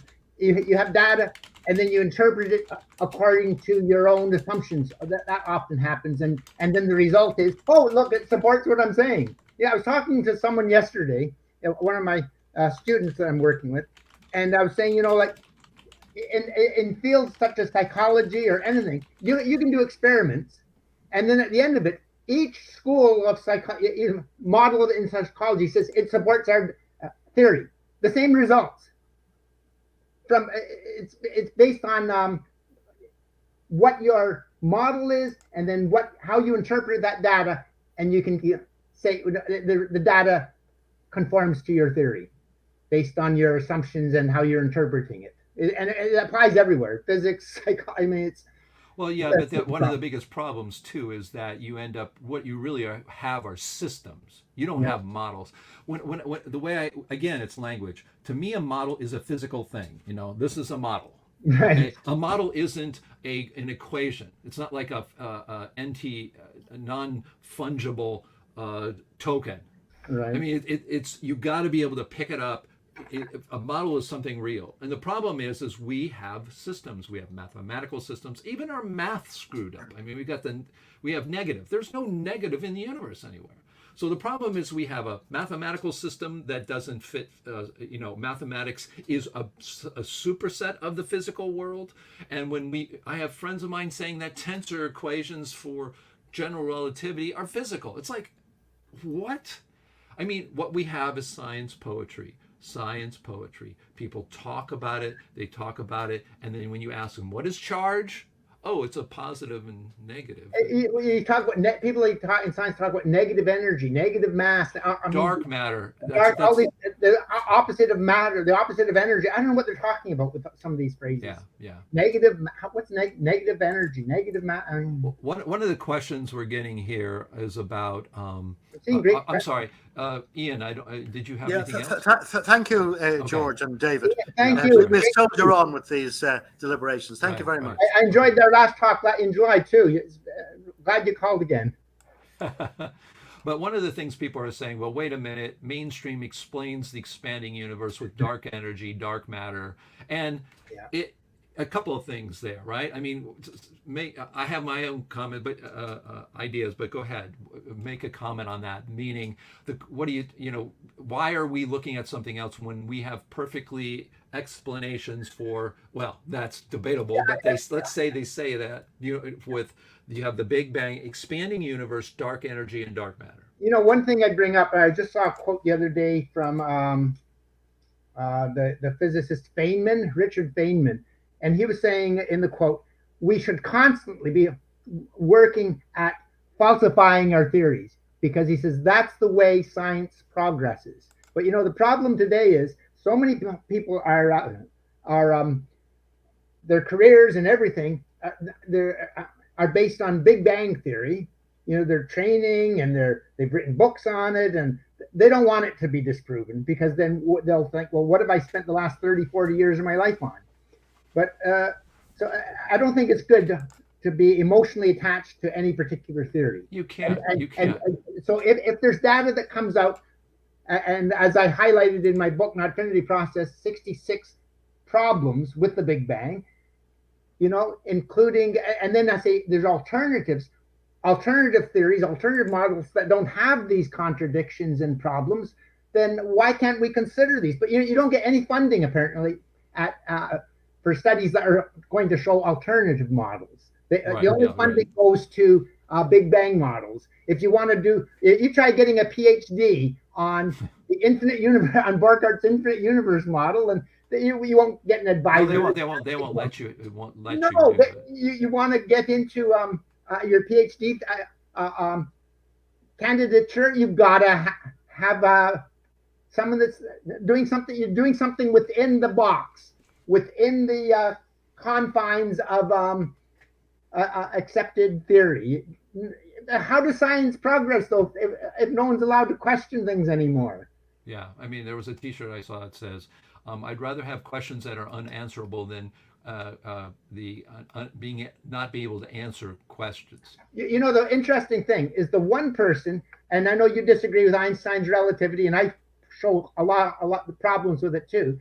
If he was alive today, he wouldn't be one of these people that say, "Oh, you mustn't question what I came up with." I think he would say, "Yeah, sure, question it." But yet the people now in science, he's become a god for people. The Big Bang theory has become a religion. Well, Not science. You should be able to question things, saying, "Well, here's research." What happened to Halton Art when he produced his photographs? Scientists refused to look at them because they said, "Well, if you've got images that show that the quasars are nearby, which that refutes Big Bang theory, well, we won't look at them because we know our theory is right, so your photographs must be wrong." What the heck? I dedicated my book to him because he was a brave man. They took his telescope time away. He was an award-winning astronomer. He had to go to Europe because he couldn't work at Palomar. Yeah, our organization, I helped get our organization. I got some of the members over in Germany at the time to actually present him with an award because he was dying. And so we presented him with a Lifetime Achievement Award for what he did. Here's another thing. By the way, he was familiar with Borchart's work. He liked it. Oh, I'm sure. I'm sure he was. Yeah. And when there's a couple of things. When you hear dark matter and dark energy, first of all, energy is a concept, so you can't have it. So if you're looking for energy anywhere, you're looking for a concept. There is no physicality to that ever. So you can throw that out, right? But this dark matter problem, I see a lot of people who, when you go to something like dark matter comes from a phenomenon with the stars on the edge of the galaxy.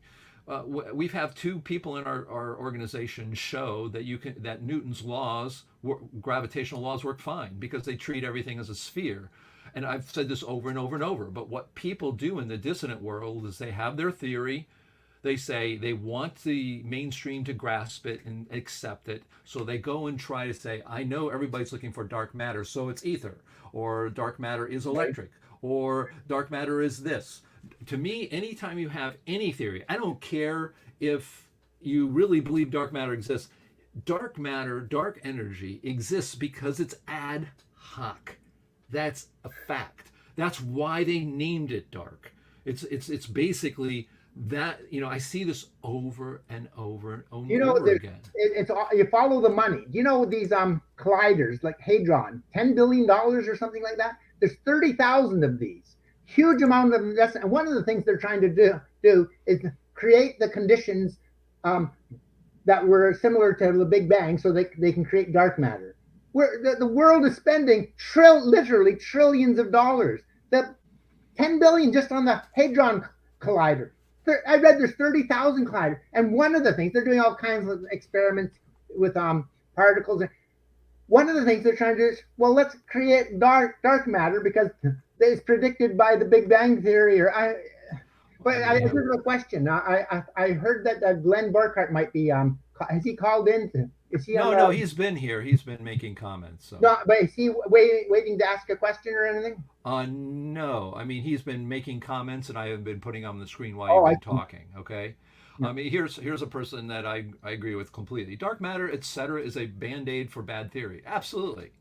and folks, again, I'm pointing to a lot of you dissidents. You guys are out there saying, I can explain dark matter. No, you don't need dark matter. In fact, if you look at the more modern theories or modern models out there, dark matter is not needed. So it's just got to be careful. People, what it is, it's an emotional need to be accepted. So you try to, how do you say, usurp or incorporate things that mainstream can't explain, even if it's wrong. Even if it's a band-aid for a bad theory, people in the dissident world will say, I can explain dark matter because it's electric, or I can explain it because it's this theory or that theory. Careful, folks. Could I just if you got about 2 minutes, I was hoping I'd get a question, and I've got something. Can I just add something to the presentation? Yeah, absolutely. Go ahead. Here's a question that I was hoping I'd get. How did the cosmological expansion concept come about? And could the Big Bang Theory survive if redshift is shown to be caused by any of the phenomenon discussed? Oh, that's a good question. Absolutely. Yeah. So what I put on that was in 1927, Georges Lemaitre, an astronomer, theoretical physicist, and Belgian priest, created the Big Bang Theory of the universe's origin, which contended that the universe was expanding. This idea was ostensibly to account for observed redshifts of spiral galaxies, which were referred to as spiral nebulae at the time. Accepting that the universe was expanding and then looking at the process in reverse gave support to his concept that it began as the infinitesimal object. However, Lemaitre had another motive for his theory. Hans Alfvén, recipient of the 1970 Nobel Prize in Physics, stated that Lemaitre revealed to him that the BBT was designed to reconcile science with St. Thomas Aquinas' religious dictum of creation out of nothing, or creatio ex nihilo, hypothesis of the primeval atom or the cosmic egg, which was later named the Big Bang Theory. Lemaitre calculated the Hubble law. He based his theory on the work of Einstein and de Sitter, and he independently derived Friedmann's equations for an expanding universe. The redshifts varied in such a way that they led to his conclusion that there was a definite relationship between nebulae distance from us and their distance from observers. In 1929, Hubble provided an observational foundation for Lemaitre's theory. Hubble's experimental observations appeared to show that galaxies are receding in every direction relative to us at velocities directly proportional to their distance from the Earth and each other. In 1929, Hubble and Milton Humason devised the empirical redshift distance law of galaxies, which is now called Hubble's law. Using this law, once the redshift is interpreted as a measure of recession speed, it agrees with the solutions of Einstein's general relativity equations for an isotropic, homogeneous, and expanding space. The most important word here is interpreted. Because the expansion was isotropic, this appeared to be evidence that space was expanding rather than that the cosmic bodies were moving further out into a pre-existing emptiness. This interpretation led to the idea of the expanding universe. Hubble believed he had found that most of the objects in the universe were moving away from all other objects while the universe expanded. This led him to conclude that everything was once closer together originally when the universe began from a single point a few millimeters across before exploding outward, and was so hot it consisted of only raw energy for hundreds of thousands of years before any matter could form. So to answer the second half of that question, Because redshift is interpreted as incontrovertible evidence of cosmological expansion upon which the Big Bang model depends, if phenomena other than expansion can be shown to be a better account of redshift, then the entire foundation of the Big Bang theory, which is cosmological expansion, evaporates and the BBT ceases to be supportable. At that point, the long-standing practice of generating new ad hocs for the BBT will also end, as there will be no way to save it.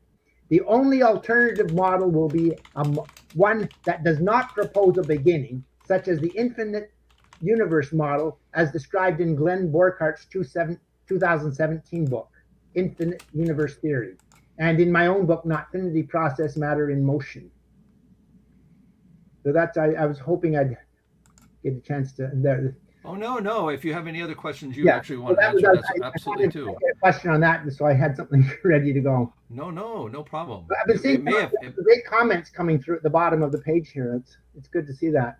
Yeah, I mean, one of the people are asking, I did a video on explaining the edge galaxy problem using Newton. Actually, there are 2 papers on that from our group. That a seminal one is by Cameron Rigbasol, who actually broke down the galaxies into their subcomponents and arms, and it turns out that Newton's laws of gravity completely describe the speed of the edge galaxies, because we continually make a galaxy's mass is put it as a point in the middle and a sphere.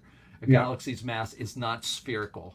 If you send a probe through a galaxy, it's not going to go and act as if it was being attracted by a sphere. It's going to be very different. It's like saying the Earth and the Moon have a spherical galaxy when you put them together. I mean, spherical gravitational field. Ask a NASA scientist or SpaceX scientist about that and see what they'll say about it. So the whole thing is people look at that. The problem is that answer is too simple, like a lot of things with the Big Bang. When people ask if the Big Bang is wrong, I said, no, the universe has been here. It's like a big soup. It's always moving. It's always changing. It's always, it's something that is it's much easier to understand than a Big Bang, because the Big Bang, you've got too many problems. The interesting thing, which is hard to conceive though, if there's no end, no boundary to the universe, then it's not an object. Because objects are things like this is an object, right? They have boundaries. So if the universe is, and only objects exist, if the universe has no limits, you can't really describe it as an object. That's the other reason I came up with the word Notfinity Process, because it's interesting that you can't. Yeah, it's not an object because it's got no boundary. Somebody said somewhere, and I don't know who it was. I don't know. One of my friends, I think, he said, the ultimate, and we were talking about our particle model. He says, the universe is where all the particles are. That's what it is. It's where all the mass is. I mean, that's pretty much it. You can't. It's not something. It's absolutely not something. There's no end to it. Yeah, and I have also thought myself, no matter what model you believe is true, a physical model. So if you have some physical model, if you had an edge in the universe, what happens at the edge? Things like fall apart. Because if you believe in infinity, the things that keep things together is everything below it and above it. Yeah. As soon as you get rid of stuff there's really nothing, it falls apart. It's going to go into nothing. So. Yeah. Okay, I have a few more people I know here in the green room, at least 3 more people. Anybody want to come up and speak? I don't know. We have, I see James Keene, Cornelius, my father is there. Let's see, here I have some, yes, you had mentioned a couple times the word static universe. Yeah. Are you just using that in a mainstream sense? Well, yeah, I know there's a history of the static universe, but I'm just using it when I'm giving these when I was referring to that, they're just comparing the static model to a expanding and showing that the static model actually it 3 times out of 4 accounted for things that the other one didn't. But and nobody uses the term static model. It's an old term. Okay, yeah, that's what I figured. Okay. Yeah, no. So, what would you call it? I mean, like what you call it, dynamic? Yeah, I like that word, dynamic. Yeah, dynamic. Yeah. Okay. Yeah. Again, if you have any questions directly or comments, you can just put a question or comment on the chat, and we have a few more minutes left, about 6 minutes left. Let's see, we have some Glenn's comments here. Yeah, I saw some of his. He's had some good comments on the bottom of him. Yeah, I'll put some up there for Here's people what to causes read. accelerate called gravitation. Yeah, that's good. Where you're talking about what causes. I've got that in my book. The ether deceleration theory, the physical cause of gravitation. Yeah.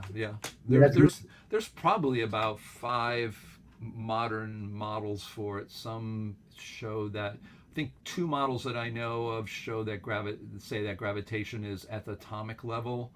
It's not out, it's more of an atomic level. You've got even one person saying that everything is growing and it's pushing up against us, that gravity is that. And you have, there's the gravitonic model, and we also have the ether models have at least 2 or 3 that I know of that try to describe gravity. There's Duncan Shaw's flowing ether model, which no, it's the Vancouver ether model. That's what I call it.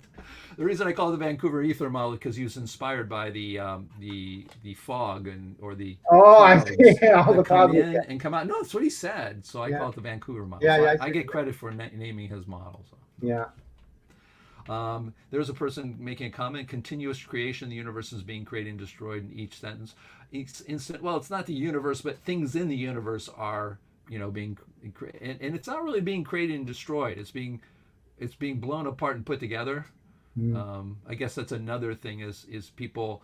I think that's Glenn Borker is a good question where people talk about are things always getting more complex, or do we have really things blowing apart and coming together that are simplifying and becoming more complex, or is even that a question, right? So alrighty. So I think we're coming up to the end here. We've got about 3 minutes left. People are discussing, I think, most of the questions. It says, and then what do you predict is going to happen with the Webb? Is it the Webb telescope? Yeah, the James Webb Space Telescope. They've got it in position now 1.5 million kilometers from us in the so-called sweet spot where it doesn't need much fuel to maintain that spot because it's distance. As I say, when they get pictures back from the supposed 14 billion year beginning of, they're still going to see galaxies. And I had that question, I think, from Tao Lin in one of our communications. And right. I said to him, they're still going to see fully formed, mature galaxies. And that's my prediction. They're not going to see the beginning moment of the universe. The first time I got involved with this group was 1996 at it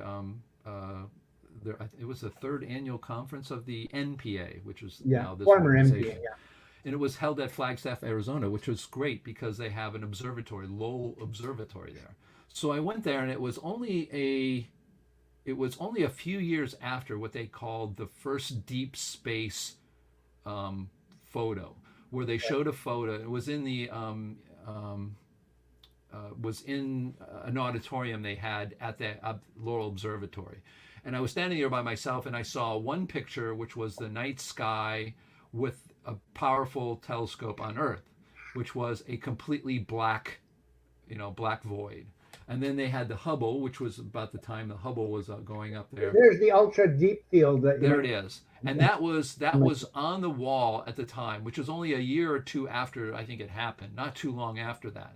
And of course, what did they see? They saw lots of mature galaxies. And this is like supposedly like as the universe was 13 billion, the ultra deep field. They're shocked with what are galaxies? Yeah, basically what I really think is that the scientists say, what right do you have to tell me that the universe isn't 13 billion? What right do you have to have galaxies that look mature way beyond their years so far away? Right. They almost get mad at the universe. I know. So. Okay, well, thank you very much. There's the book. I hope people buy it. It's now available in hardcover. Yes, it is. There is, and you've got a comment on the back of it. You want me to read the comment that you put? Yeah, sure.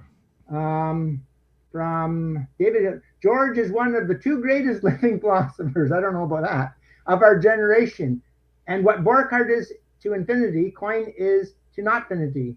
he is capable of spanning all of physics, cosmology, and consciousness in one book. So that's very generous of you. Well, the truth is that's the truth the way I see it. I mean, if I look at philosophers, we don't have a whole lot of what people I would consider to be philosophers in our group, and I honestly think that. So, I don't write it because I believe me. No offense, I wouldn't write it if I didn't believe it. So No, lucky you. Yeah, it's great, great. I had a lot. Glenn Borkart wrote on the back, and I'm gonna have to put Tao Lin's. Tao Lin reviewed my book and gave it a 5 stars on. Yeah, on, go to it. You can go to it. On one of the books that he liked in 2021, which had this fantastic and he's going to be on your show coming up. I got to watch that. Yeah, absolutely. Okay, thank you so much, George. I always enjoy talking with you today. Okay, you take care now. Thanks a lot. Nice to see you, David. All right, bye. Well, I'll tell you, that's just always a great time. I want to thank everybody who has come today. It was quite a good crowd. A live crowd across the 3 platforms of YouTube and Facebook. I want to thank especially those people who put in their super chats, who actually donated money. All the monies go to this organization, which, like I said, is about $2,300 a year for us to keep this going, both in our websites and in this programming, because we pay even for this kind of service. But without you, we wouldn't have these programs to talk with people like George Coyne today. If you haven't gotten his book, Notfinity Process, Matter in Motion, you got to get it. It really is fantastic. Glenn Borkert, it's another work that's built on Glenn Borkert's infinite universe theory. Our book, our model is also based on Glenn Borkert's work. So thank him for stopping by today and everybody else. So we're going to be taking this out and on our way soon here.